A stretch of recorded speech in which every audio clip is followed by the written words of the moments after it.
तर मंडळी आता सकाळचे वाजलेले आहेत 9:19 झालेत। मी 8 वाजता उठले आणि फक्त थोडे कामं केलेत, झाडू वगैरे मारून घेतलं आहे। आणि इतकं पाऊस आहे, आज मंगळवार आहे, खूप सारा पाऊस आहे। कामावरती देखील गेली नाही कारण का एवढ्या पावसात कोण जाणार ना। तर माझ्या भावाच्या वगैरे आंघोळी झाली, त्याने इकडे पूजा वगैरे करून घेतली आणि तो आता गेला त्याच्या मिशनवरती। आणि मिशन म्हणजे काय ते तुम्हाला मी दाखवते।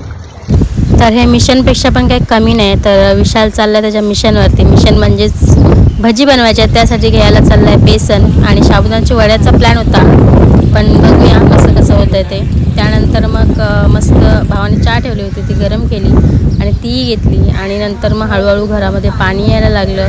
टेन्शन तर वाढत होतं, पण काय करणार टेन्शन करून ना। तर मी बोलली ठीक आहे, आता जेवढं येईल तेवढं येईल पाणी। स्वामी आहेत, गणपती बाप्पा आहेत आपल्याबरोबर, तर काही टेन्शन घ्यायचं नाही। तर पाणी तर खूप भरलं होतं आणि नंतर मी बोलली चला आता भजी बनवूया। तर मग मस्त गरमागरम कांदे कापले आणि भजी बनवली गरमागरम आणि नंतर मग खायला बसलो इकडे। आणि विशालने पण चालू केलं, खूप मस्त आले ते भज्या, कुरकुरीत झाले होते, एकदम टेस्टी।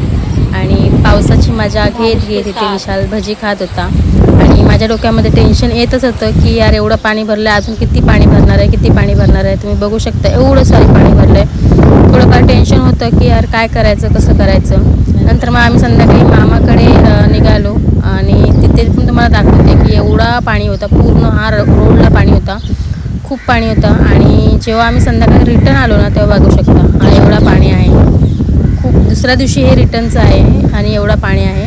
आणि तिथे तुम्ही बघू शकता आमचं घर आहे आणि हा गेट आहे। आता या गेटच्या आतून कसं जायचं ना। नंतर घरी पोचलो आम्ही आणि साफसफाई वगैरे केली आणि लकीली लाईट आली। पाणी होतं आमच्याकडे टाकीमध्ये, तेच यूज करून आम्ही साफसफाई केली। तेव्हा जरा मन कुठे शांत झालं, बरं वाटलं। बाहेर तर पाणी होतंच, थोडंफार टेन्शन होतं की ते कधी जाईल म्हणून। साफसफाई वगैरे केली आणि मुलं हे बाकीचं आहे ते दुसऱ्या दिवशी करूया। आणि नंतर मग आम्ही निघालो परत मामाकडे जायला। मामाकडे जाताना पण तुम्ही बघू शकता एवढं सारं पाणी बाहेर अजून आहे। घरी गेलो, भावाने चायनीज आणलं, ते खाल्लं टी व्ही बघत बघत। आणि परत सकाळी जेव्हा मी स्टेशनला गेली मॉर्निंगला, तेव्हा स्टेशनला देखील एवढं पाणी होतं, अवघड आहे। श्री स्वामी समर्थ।